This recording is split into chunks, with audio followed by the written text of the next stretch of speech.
l'ADN du festival Pierre Cardin? J'ai voulu reprendre un peu l'ADN initial, ça veut dire l'idée initiale du festival. C'était la variété des créations sur la scène. Et j'ai maintenu, je pense, cette idée en portant même quelque chose de plus.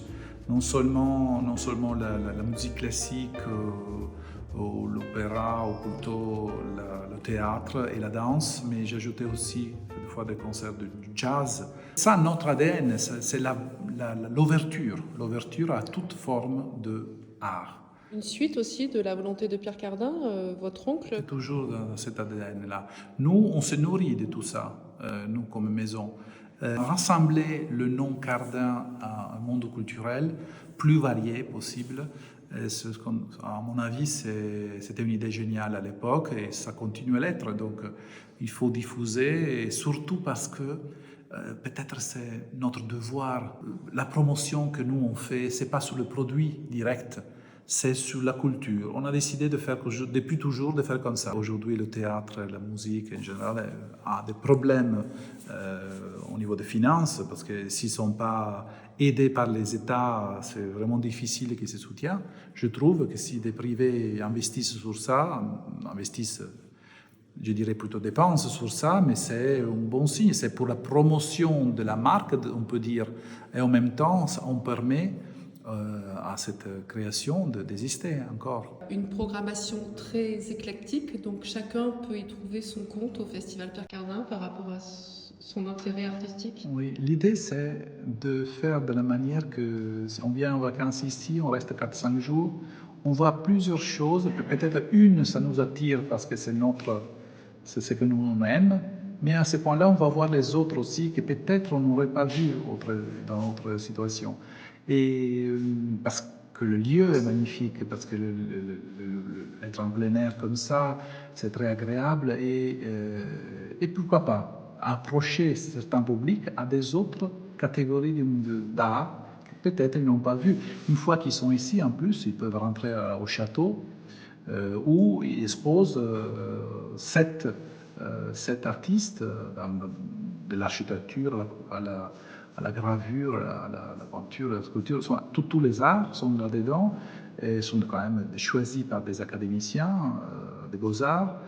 On rapproche les arts une les autres, ils sont tous là. L'idée, c'est de faire une période où tous les arts sont là. Ça serait génial de le faire, il faut s'appliquer beaucoup, mais il y a déjà les tentatives. Hormis Sheila, qui fait sa tournée, on a des spectacles que l'on ne voit pas ailleurs. C'est vrai. Oui, c'est vrai. Non. Déjà, malgré l'offre culturelle très riche dans la région. Oui, nous on vient d'un peu de Paris, notre centre est gravite sous Paris et pourquoi pas apporter ici des choses d'envergure importante qui peut-être à Paris sont plus faciles à faire voir.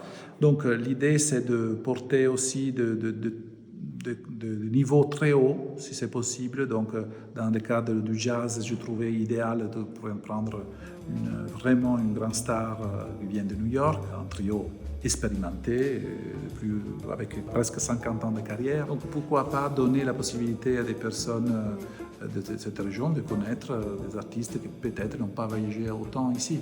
Nouvelle création, ça m'intéresse aussi, ce côté-là. J'espère de pointer sur ça dans le futur, et comme la création de Syria Claire, d'adaptation sous la langue française. Ça m'intéresse cette idée de jouer sur la langue, moyenne d'expression et de communication et de diplomatie.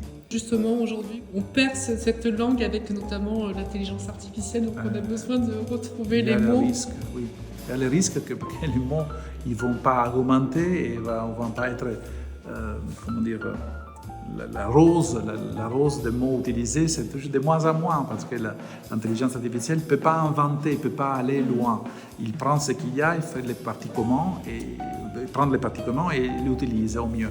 Après, elle parle bien l'intelligence artificielle, mais c'est mieux de développer la beauté de la langue, l'exprimer aussi en soi-même. Et elle fait ce travail, je trouve intéressant, je trouvais intéressant. Je ne connais pas la pièce, mais je serais curieux de la découvrir avec le public de Lacoste. Quelques coups de cœur? La nouveauté du jazz, ça m'intéressait beaucoup parce que je voulais introduire ce genre ici, qu'on n'a jamais développé. Et je voudrais que ça devienne quelque chose de fixe aussi dans les années à venir. Tout est beau, il faut dire.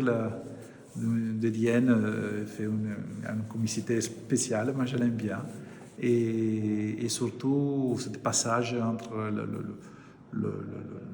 la comédie elle-même et la chanson, c'est vraiment intéressant. Ah oui, la danse. La danse, il faut dire, ce sont des amis, on peut dire.